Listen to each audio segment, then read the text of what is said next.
Good day everyone, this is Zhatt, and in this video we're going to take a look at another Zoxide inspired layout template. This one is called Modern Cobblestone, which is based off of the actual tile pattern you would use in, say, a bathroom or a kitchen.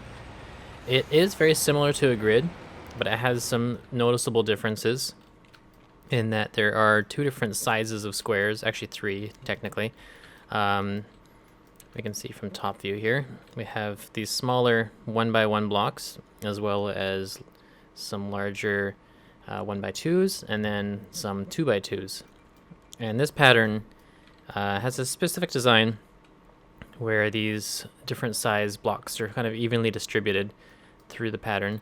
And I don't know if you can see it too well, but it's kind of based up of these larger 3x3 squares, where each square has one of the 2x2 blocks. This creates a lot of three-way intersections to reduce traffic flow, but you also have some straight-through roads for ease of traffic flow as well. If people are going to particular places, they can use these main streets. In this design, I have a heavy density road going down the center lines, and then medium densities going down the secondary lines, and then it is a lighter density road in between these 3x3 squares. And that creates a city that has an interesting mixture of different density buildings. This city is currently sitting at 100,000 people. Doesn't seem to have too many traffic issues, but I know it could go a lot further. I'm kind of wondering what kind of traffic you'd see at like 1 million people, because I know this intersection would probably get bad pretty quick. This could even maybe be an overpass.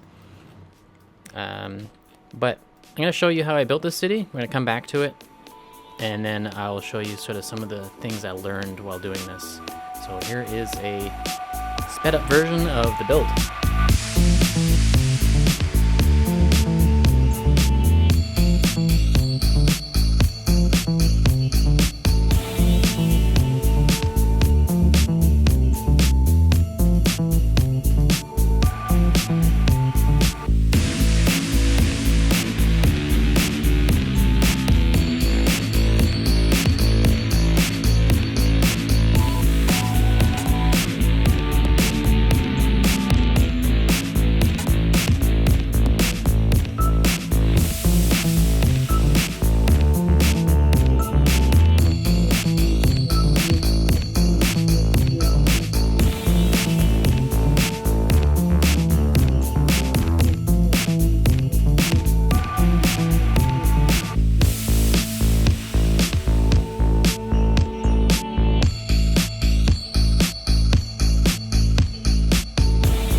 So as you might have saw in that build, I became a little bit more proficient in laying out the roads as I learned kind of what the pattern was and how to build these 3x3 blocks. And as the city was growing, one thing I noticed originally was that on these 2x2 squares, where it's all sort of lower density on the back, I would end up getting a lot of, I don't know if I still have, yeah, lower density buildings back here, and then I have this kind of dead space. So I was thinking almost about upgrading these roads, but then I realized actually that's a great place for parks. So that's what I did here. I just plopped parks off the major roads, and it filled up the space that would have normally been dead if I just left buildings there. And even to fill it up more, I've even put some tree rows, or I guess in this case paths, and a little pond. I don't know if there's too much more to say about this layout other than, well, I like how there's a lot of roads for cars to travel on, so you can spread out the traffic.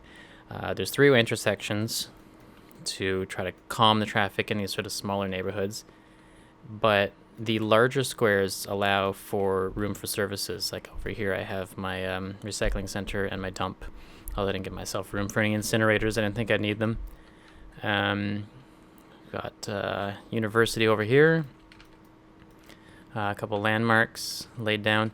What I found kind of strange was that the buildings that should be like 1x1 squares, well, I mean in terms of the grid, like this park, wouldn't fit inside of the 1x1 blocks.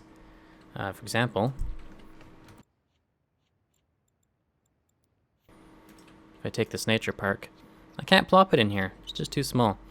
I think because on the best situation you would get a single plot point, but if these roads are shifted off just the tiniest bit, you're not going to get that because it's just too tight.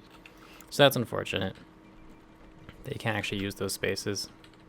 But buildings zone in there fine. It fits a nice medium density or heavy density building just perfectly. And the city's still growing. I mean, it kind of stalled for a little while, kind of halfway through, where all of my demand bars were kind of at the bottom, which is kind of approaching again. It's kind of hitting another sort of plateau. And I had to spur some more growth by building these landmarks, which helped spur some hotel and tourism industry, which helped grow the city. And then it kind of plateaued again a little after that. And then I just had to kind of cheat a little and drop my taxes really low. It probably would have kept going over time, but I didn't want to spend forever. I spent about 2 hours maybe on the build. And then, yeah, it's kind of plateauing again right here after sort of a big boom of these heavier density buildings. Some of them are just finishing up now. But if I kept this running, I'm sure it would keep growing. There's a lot more room. I'd have to upgrade a lot of the roads, but that kind of might defeat some of the purpose of these traffic calmed areas. But the three-way intersections probably still work pretty well with the higher density roads, because not a lot of cars will be traveling through here as much as trying to take the more straightaway roads.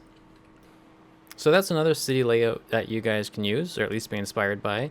I hope to do a couple more videos like this because I've been inspired myself.